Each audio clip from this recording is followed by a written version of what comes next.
They did not do this on a Tuesday. They did not do this during a live trading session with every desk open, every algorithm running, every analyst watching. The operation that killed El Mencho, the man with a $15 million United States government bounty on his head, happened on a Sunday. Markets closed, futures dark, no price discovery possible.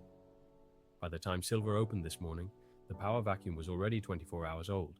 The roadblocks were already up across nearly 20 states, and the highways carrying Mexican silver to United States ports were already shut. The United States market had a full session today to price all of it in. It closed down 95 cents. Let me say that one more time so it lands properly.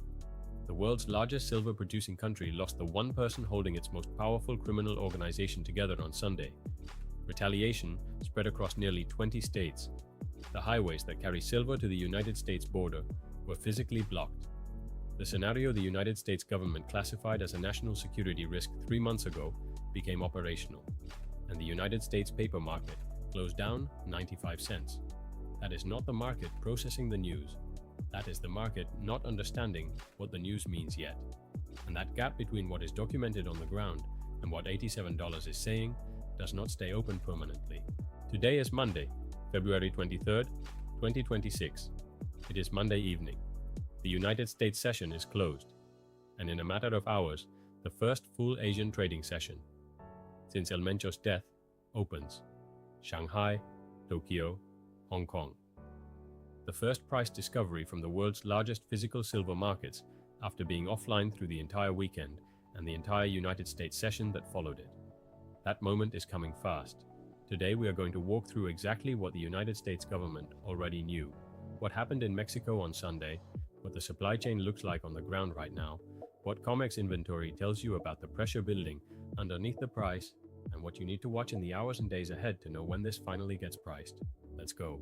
Before we walk through what happened in Mexico on Sunday, we need to talk about what the United States government said 3 months ago, because this is not a story that started with Sunday's operation. The foundation was laid in November of 2025, and almost nobody in mainstream financial media covered it properly. In November 2025, the United States Geological Survey officially added silver to the United States critical minerals list for the first time in history. This is not a routine administrative classification. The critical minerals designation exists specifically to identify materials where supply disruption would cause damage to the national economy, severe enough to constitute a national security event. It is the same framework that governs strategic petroleum reserves, rare earth element stockpiles, and military-grade material supply chains. The United States Geological Survey identified silver as essential to the solar panel industry, the electronics industry, the semiconductor industry, and the defense sector. They did not speak in generalities. They ran specific economic modeling. And in that modeling, they constructed a scenario. The scenario was simple and specific. Mexico stops exporting silver to the United States. Not a gradual reduction, not a market disruption, a stop. And the conclusion of that modeling was that this single event, Mexico cutting off silver exports, would cause a GDP decline large enough to cross the national security threshold. Now hold that conclusion in your mind for a moment while I give you the number that makes it comprehensible. 70% of all silver consumed in the United States is imported. More than half of that imported silver comes from Mexico. When you do the arithmetic, that means Mexico is the source of more than 35% of total United States silver consumption. More than a third of the silver that goes into American solar panels, American electronics, American semiconductors, American medical devices, and American defense applications comes from one country with one shared border. The United States government modeled the disruption. They classified it as a national security risk. They put it on the critical minerals list. They published the analysis. And then they watched the paper silver price trade at $87. On the day that analysis became operationally relevant, that is where we are. Not in a theoretical scenario. In the exact situation the United States Geological Survey said was a national security risk, and the futures market closed down 95 cents on the session. The current crisis did not begin on Sunday. It began exactly 1 month ago. And we need to establish that timeline precisely because it changes what this week's escalation means.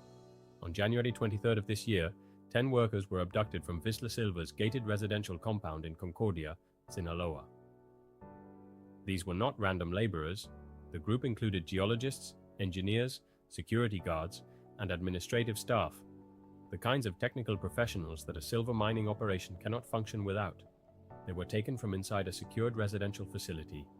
5 of those 10 people have since been found dead. 5 remain missing.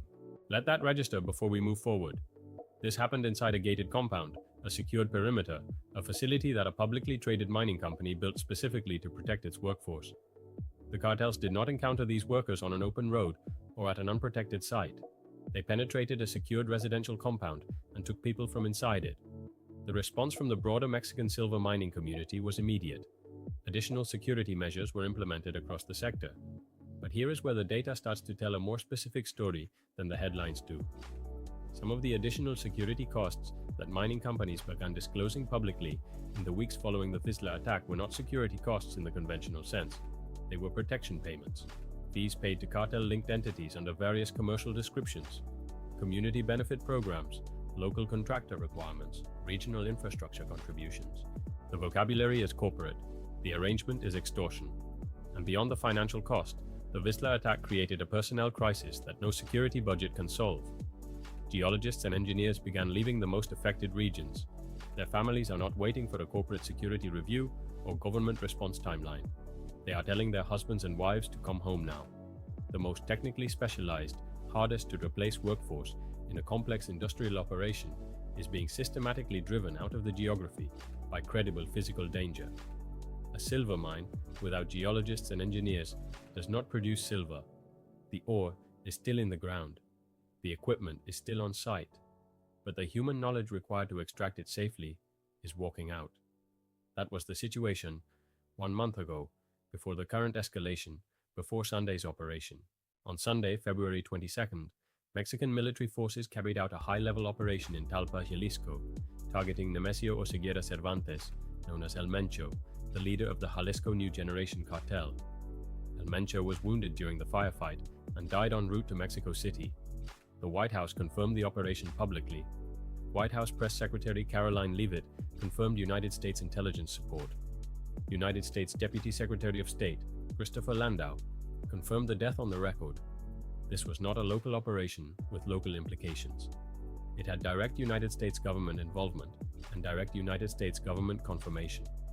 El Mencho carried a $15 million United States government bounty, the largest active cartel bounty at the time of his death. That number alone tells you how seriously the United States assessed the threat he represented. The Jalisco New Generation Cartel is not one criminal organization among many in Mexico. It is the dominant organized crime structure in the country, widely recognized as the most powerful criminal organization operating in the Western Hemisphere. Now here is the detail that transforms this from a law enforcement headline into a structural market event. El Mencho's son, known as El Menchito, was extradited to the United States and convicted in 2024. He is imprisoned. There is no viable family successor. The line of succession is broken. This is not a standard leadership transition where a designated heir steps into the role and maintains organizational coherence. The power vacuum that opened on Sunday has no obvious internal resolution. It is structurally open. Within hours of confirmation of El Mencho's death, coordinated retaliation spread across nearly 20 Mexican states simultaneously. Not 3, nearly 20. Puerto Vallarta, one of Mexico's most internationally recognized tourism destinations, became an immediate flashpoint. Armed groups established roadblocks on major arterial roads. Buses and commercial vehicles were set ablaze. Hotels locked guests inside under de facto shelter-in-place conditions. Airlines canceled flights. Airports suspended operations. Guadalajara, Mexico's second-largest city, became a ghost town. Schools were canceled across multiple states on Monday morning. But this is the detail that connects directly to the silver market, and it is the one the financial coverage is almost entirely missing. The highways blockaded on Sunday are not incidental to Mexico's silver supply chain. They are the supply chain. The primary trucking routes that move silver ore and refined metal from the producing states toward ports and border crossings for export to the United States run through the exact geography that cartel roadblocks shut down within hours of El Mencho's death. Silver movements across the affected regions have been halted. Not slowed, not disrupted, halted. The arteries of commerce that carry Mexico's silver to the world were physically closed by armed groups before the night was over. Now here is the structural dynamic that makes this more dangerous than a temporary disruption. A power vacuum with no clear successor does not produce peace. It produces fragmentation. Lieutenants move to claim territory. Rival organizations advance. Territorial arrangements that held for years under centralized command become contested ground. Every revenue stream, every trucking route, every border crossing, every mine in adjacent territory becomes a target for groups competing to establish dominance in the new landscape. The process does not resolve in days, it resolves in months, sometimes years, and every day it continues. Mexico's contribution to global silver supply compounds its disruption. Here is what is happening on the ground in Mexico's silver supply chain right now.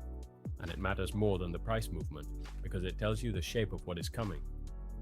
Before Sunday's escalation, Mexican silver miners had already fundamentally changed how they move metal. The shift began in the weeks following the Vizsla attack in January and has been accelerating since. Pure refined silver bars are no longer being transported through standard channels across the affected regions. Full stop. They are too valuable. They are too recognizable. And following the Vizsla attack, transportation insurance for refined silver bars in the affected states has become, in many cases, impossible to obtain. The insurers have priced themselves out of the risk or declined to write the coverage entirely. So miners have stopped smelting. Instead of refining ore into bars, which represent concentrated, transportable, immediately liquid value, operations in the affected regions are now loading raw ore into trucks. Truckloads of material that looks indistinguishable from dirt. No visible value, no obvious theft target. The silver is still in it. It just is not recognizable as silver until it reaches a smelter somewhere else. That changes the economics of production in ways that are not immediately obvious but are deeply significant. Shipping unrefined ore instead of refined bars means lower value per ton of transport. It means higher processing costs at destination. It means longer lead times between extraction and market-ready metal. It means that the silver, which does eventually reach a smelter, is arriving from a longer, more complex, more expensive supply chain than the one that existed 3 months ago. But here is where it gets more serious for the broader market. Some mining companies have moved beyond the ore shipping workaround entirely. Off-market deals are being structured directly between Mexican silver producers and major end-user companies, technology manufacturers and industrial consumers who are willing to arrange their own transport, including air freight and militarized logistics chains, to move silver directly from producer to buyer, bypassing the standard commercial market entirely, bypassing exchange delivery, bypassing the price discovery system that COMEX was designed to provide.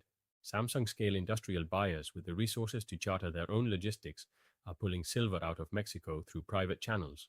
That silver is not going to COMEX. It is not being offered into the exchange delivery system. It is not available to the market. It is moving directly from mine to manufacturer through arrangements that exist specifically to avoid the public market. And every ounce that moves through a private channel is one less ounce available to replenish what COMEX needs. Let me tell you what is happening inside the COMEX warehouse system right now, because this is where the physical reality of Mexico's disruption meets the paper price in the most direct and measurable way. COMEX vaults are not being replenished. Physical silver has been flowing out of registered COMEX inventory consistently. Holders have been withdrawing metal. That is not unusual on its own. Withdrawal from registered inventory happens for many reasons. But what makes the current situation structurally different is the other side of the equation. New metal is not coming in to replace what is being withdrawn. The replenishment flow that normally keeps registered inventory at functional levels has dried up. The reason is not complicated. A meaningful portion of the physical silver that typically flows into COMEX to replenish inventory originates from Mexican production. When Mexican silver is not moving through normal commercial channels because miners have stopped shipping bars, because transport insurance is unobtainable, because highways are blockaded, because technical staff are fleeing the producing regions, that metal does not arrive at COMEX warehouses. It does not arrive anywhere on the public market. The inventory decline that has been building over the preceding weeks is now being acutely aggravated by Sunday's escalation. And the timeline that makes this specific and urgent is the March contract cycle. COMEX, March silver contracts require physical delivery. Longs who stand for delivery expect metal to be available in registered warehouses to settle those contracts.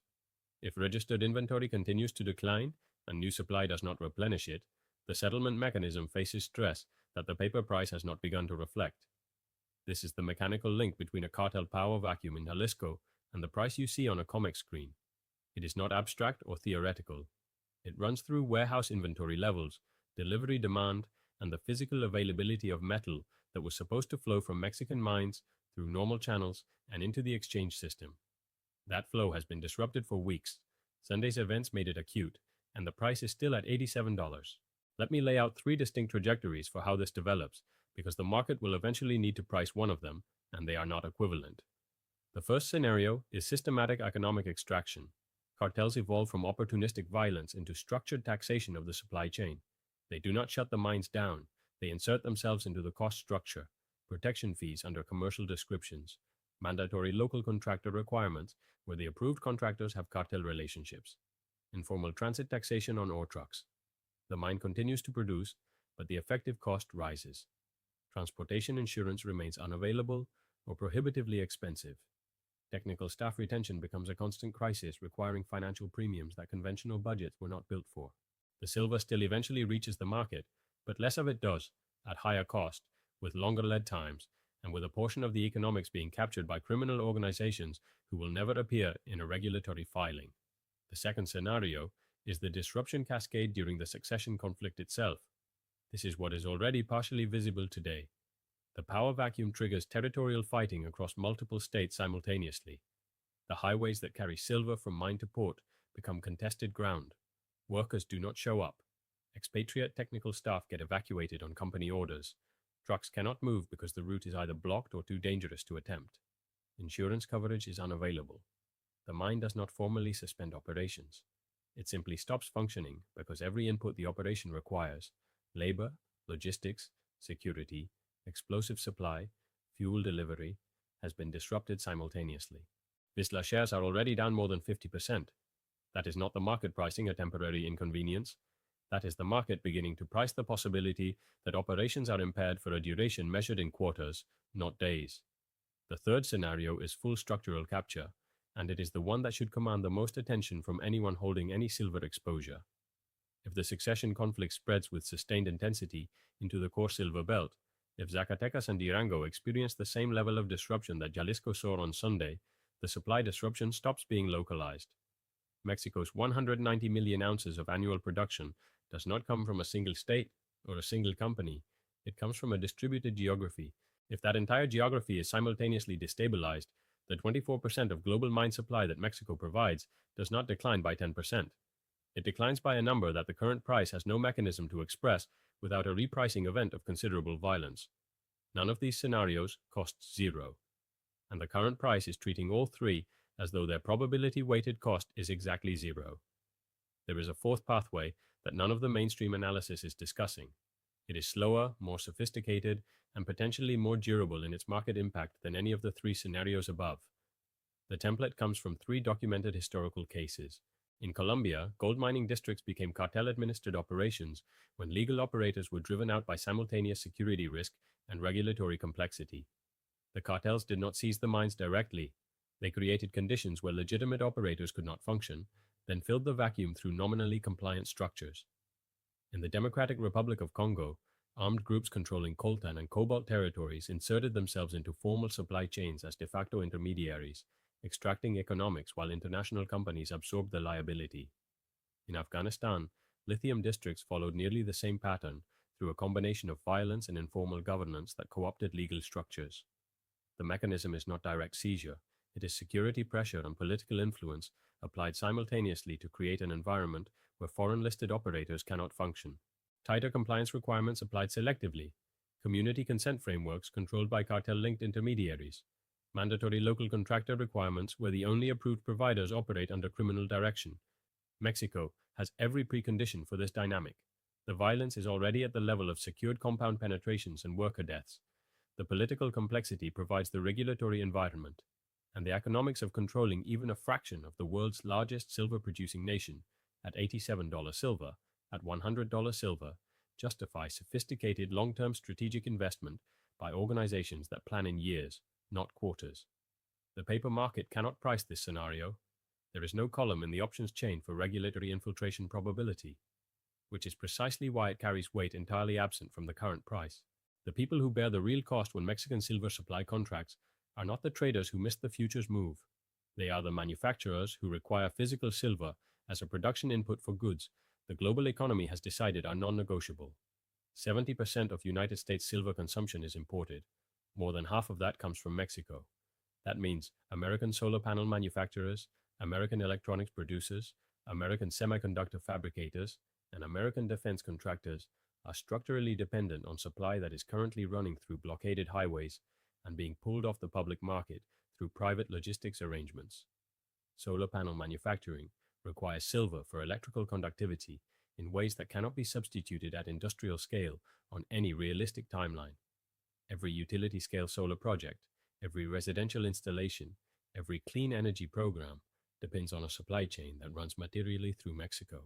Electric vehicle production requires silver for electrical contacts, battery systems, and thermal management components. Medical device manufacturing depends on silver's antimicrobial and electrical properties for products whose regulatory recertification for any substitute material takes years, not months. These are not financial positions, they are physical production requirements. When the contracted silver does not arrive because the mine is not operating normally, the manufacturer does not adjust their financial model. They halt production. When supply that was structured at contracted prices below current spot becomes unavailable, and the company is forced into a spot market at $87 or higher, the economics of their entire production line shift simultaneously. The companies that structured production, cost models at contracted silver prices below current market, are now in a position where the supply those contracts assumed is either no longer moving through commercial channels, is flowing through private off-market arrangements inaccessible to them, or is sitting in an ore truck in Sinaloa waiting for a highway blockade to clear.